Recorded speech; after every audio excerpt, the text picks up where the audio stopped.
Welcome to Insight into Independence, the official mortgage talk show brought to you by Independence Home Loans. This is a very special episode. It is. We're actually on your turf. You're not visiting us. Yep. So you joined IHL in December of 2024, and now you're sales director of a satellite office, our Miami office. So what's the mindset behind having that kind of velocity? That was the reason that I joined. It was with the intention of me and my associate sales director, Adrian, to come and open the Miami office. And we kind of just put this blind trust in Katz, Margolis, and Bill. And they put the blind trust in us. But like the certain velocity behind it was like, hey, like they're trusting us to come open an office. Yeah. And we have to come in. And because we didn't have any bankers when we started, so it was it was just me and Adrian. There was no team. There was no team. There was no LOs. No LOs, just us. So we had to come in and show that we could do it, that we were top dogs. Yeah, I was lucky enough to my first month, my first funding month, I was number one in the company. Yes. So it was a good welcome to the scene thing. Shortly after that, Adrian was top 10 several times, and then we had to start building the team. Yeah. I've been doing mortgages for a couple of years, so I knew people in the past, so I had to, kind of learn the systems really quick, really take my time understanding every single little thing that I was doing, why I was doing it, so I could come and, call my friends up and be like, hey, I'm kind of opening an office, do you want to do it? And make them want to come with you. Yeah, make them want to come and give them the confidence to come. It takes time to get ramped up, so you kind of go without income for like 90 days almost, 60 to 90 days. Okay. So not only am I convincing someone, hey, quit your job, but hey, quit your job and you're not going to make, you're not going to make money. And no money. I can imagine that walking into this office every day and how cool it is and the vibes in here of everybody must be a great feeling. Yeah, it's awesome. It's really funny because it's like a mini sitcom. Yes, that's what we were saying. It is. Yes. It is. It's because everyone somehow, one way or another, has known each other. And so we each have, everyone has their own side quest going on. So we all walk to work because we all live in Brickell. And so I'll call Adrian and I'll be like, hey, do you want a coffee? So I'll go to Starbucks, and the other day I was walking out of Starbucks with my coffee for Adrian, and Mario and Itala were walking to the office, and they saw me and were like, oh my God, so I got you. So it's every day someone's arguing with someone about why didn't you get me this coffee, or why didn't you? Yeah, no, it's just hilarious, and it's including myself. It's 16 people. Yeah. So we have a couple new hires coming on in September, and we're trying to fill out October, November, December. Yeah. So it's the growth isn't stopping, and it's getting harder, but it's also getting funnier at the same time. So it's you studied real estate and marketing. Yeah. At FSU, right? I did. I think you have a very, very interesting college story that your dad told me. About. Oh, God. You don't have to tell the whole thing, but I think a couple points is very interesting. Yeah, so I was supposed to graduate 2020 in the summer, and I didn't. The classes that I was involved in, I failed. Yeah, and it was COVID though. So when I failed the classes, I called my mom and dad, and I was like, hey, guess what? We're actually not doing a graduation ceremony. Because it's COVID. I didn't drive to Tallahassee. We took grad pictures. I hired a photographer, everything, and I fake graduated. So because I had to sell the story, so I fake graduated.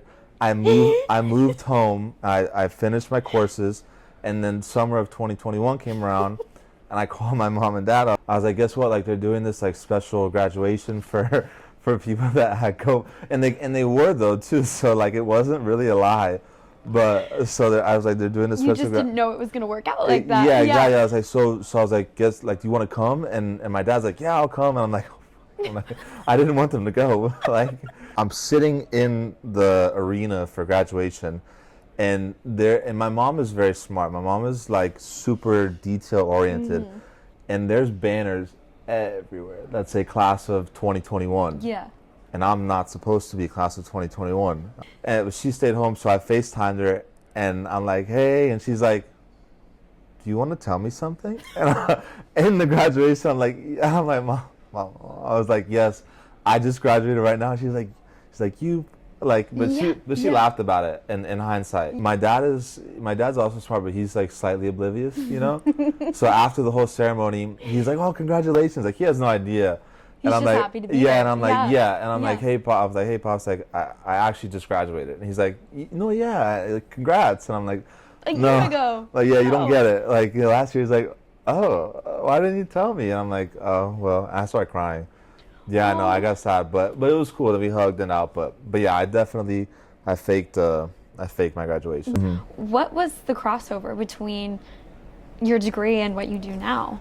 There actually wasn't at all, Right. so nothing. Because remember when I came home to Miami, I didn't really graduate.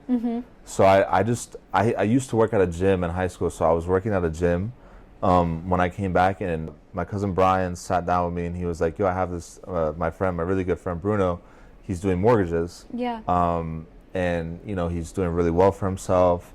You should go work with him." Turned out that I had a message from like a LinkedIn recruiter from that same company, and so I responded to the message, and I started working at Network Capital because of Bruno that works here now.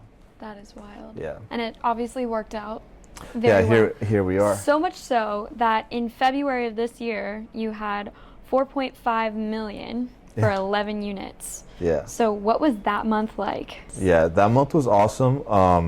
It was a little weird because we were working at home. So I was just like waking up at like 8 and then working until like 10. We were working like 10, 11, 12-hour days, taking, 25 calls a day.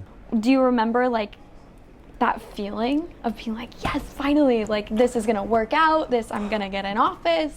So Was there ever that moment? yeah, getting the office was huge. Okay. And this one just so had like, this was like we had offices fall through. This was actually the last office that we looked at. This was the last one, and when I walked in, I was like, whoa. I was like, this place is huge. I was like, this is awesome. And luckily we got it. So yeah, but that feeling of like getting the office was amazing, because being home for 3 months was like, I bet you're going starting real to, stir yeah, crazy. yeah, it was starting to get to, that was the best feeling ever. What's your personal process or techniques when coaching like a newer LO from kind of average to top performer? There's two styles, because in Miami, there's not a lot of seasoned loan officers, like in Arizona or Michigan or even California. So most of the people that we have in here are just brand new. Like, they don't even know what a mortgage is. We mainly just teach like what to say, why you're saying it, and then like if someone says this, like then you say that, kind of thing. And then like as far as like the ends, I still learn about mortgages every day. Yeah. And I've been doing it for a while, so that part, it's kind of like a hey, just like ask as you go thing. But with those people, it's mainly like sales oriented. I feel like the system that we have and the things that we say will make you successful. So it's like, I don't want to be stubborn either, because I definitely am. Like, if someone has like their own thing, I'm like, yeah, sure. I'm like, I won't say it in like a passive aggressive way. I will be like, yes, I'll actually try it. Yes. Let me know, because like we're very receptive. But usually it doesn't. Yeah, Katz has a really good saying. It's like, hey, like you got to tell someone why you're on the call, who you are, and who the company And why is. we're talking. Yeah, and why we're talking. Yeah, so, yeah, exactly. Yes. Yeah. You get it. I do. Yeah. Might have to put you on the phones today. If somebody wants to break into leadership, similar to how you and Adrian did, what is something that they absolutely need to be doing right now? The first thing that you need to be doing to break into leadership is producing. That's like the first step. That's like you grab the doorknob and turn it. Like, because like you can be like a great motivator and just like have a good aura, but if you're not in the top 10, it's like, why would I pick you to lead others? If you know what I'm saying? Like, I want someone that's like really producing hard, and then now you're teaching people how to do what you just did. Yeah, because that makes sense. Nobody's gonna want to listen to somebody that sells and worse or bad. Yeah, and I wouldn't want someone that just did like 3 units to be talking to someone that just did 8 units, Or 11. Yeah, or 11. Or 11. So you have Sam Margolis and Adrian alongside you here, and I think that is quite the dynamic trio. What does that look like? If I ever have a question, I'll just hit him up, and he'll answer. Usually, me and him talk directly more so than him being involved in the entire office because I mean he's managing 70 people. So Yeah, it's wild. for me to expect him to talk to every individual doesn't make sense. No. So it's mainly like a me and Adrian thing. Adrian is very emotional and very supportive in that sense. Yeah, he like if someone has like an issue like outside of work, he's very helpful with that. Not that I'm not, but no, it's good. You each have a strength. Yeah, exactly. Like, I really have my strengths. I feel like in operations and stuff like that. If I'm ever like sitting with someone, they just directly go to him. So it's awesome. So it's really, really beneficial. I feel like for us and for the team too, because they have two people that they can rely on that sit right in the middle of everything. Yep. So and are ready for any question that you may or may not have. Yeah, exactly. Do you have anybody in leadership here at IHL that you look up to? Sam. Yeah. I mean, Sam. Yeah. Yeah. That makes sense. And Sam. why? Just because of how like efficient he is, and you know, I always thought that I was like knowledgeable like in the mortgage realm, but his knowledge is just outstanding. It's insane. So I really look up to him quite a bit. Yeah. Quite a bit. I really feel like he's like a great leader in that sense. Or leadership style mixed with his and Adrian is like recipe for success. Do you guys see yourselves adding more people soon? Like, do you want this entire office full of LOs one day? Yeah. Or what's your dream? You know, one of the cool things about Sam, Bill, and Katz, all three of them, have been like nothing but just like honest and like supportive of everything. It's like really like it's a crazy situation ever. I mean, when it comes to hiring people, like all they say is just like, yeah, do it. Like, you know, there's really no, I've been given no ceiling. We had a goal to have like, I think it was 30 people by the end of the year, which was an awesome goal. Hopefully we'll have at least 25, 20. Yes, we are hiring more people. But it's just like right when I think that I've run out of people to hire, now since it's grown so much, now like someone has a friend. Yep. You know, so it's like, okay, cool, like let's do it. We want to grow it to whatever it needs to be. You know? Yeah. And not too much, not too little, just right. Yeah. Yeah, just right. Like if the right thing is 50 people one day, then so be it. I love that you guys are very adamant about the culture that you have here in the office. Everybody's friends. Everybody talks to each other. There's no like awkward like standoffishness. I could never see that being a thing here. So I'm really excited to see how those added people or even doubling in size, like if it changes the dynamic at all in a good way. Just brings a different light. I just love the dynamic here, and the energy is it's invigorating. You guys have house music going on. Your dad comes in. Oh my gosh, we have to talk about that. He brings in, what do you call those? Pastelitos. And colada, coffee. Yeah, that was my first time having colada today. Yeah, it's intense. It's very intense. It is, like your heart kind of.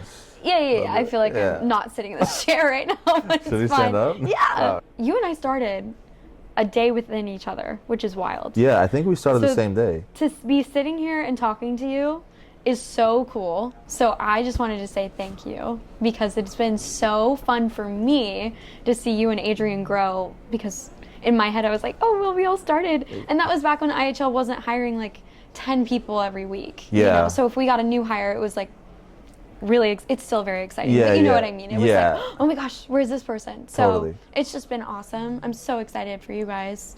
And it was really funny when I met you that we were doing headshots. Oh, yeah. And I think this one we should update to the website instead. Oh, yeah. And put that one. That is still on your Instagram. So I'm letting you know right now, we did not. This is my. Can you tell us about your beaver hair? It's wonderful. Junior year of high school. That's junior year of high school? Yeah. Because this is now. Yeah, a little different. Yeah. Yeah, junior year of high school. So that was the thing. So Justin Bieber, are you going to bring that hair back? Is our question. We were wondering that. No, these days it's more of like the Miami skin fade kind of like. Is that's that a the thing? new. Yeah. It is. So okay. Every single person probably in here, if they went and got a haircut right now, they'd come back with skin fade. Let's go get one. Yeah, it's our turn. You would actually look so cool if you like dreaded your hair, like did like dreadlocks and then like shaved it. I don't know if that would look cool like that. Yeah. Seriously, thank you so much for hanging out and talking about stuff. Was it fun? Was this It was as nervous amazing. as much as 10 out of 10. 10 out of 10 experience? 10 out of 10. Okay, 10 good. out of 10. Yeah, is there anything else that you'd like to add? It could be about anything. I'm just happy to be here. My dad always says to stay humble and grateful. I feel like I'm humble. Certain people in the office will disagree, Okay. but I will say, if you do come to IHL, you should always stay humble and grateful. Those two things. And what happens when you do that? Good things. Good things happen. Good.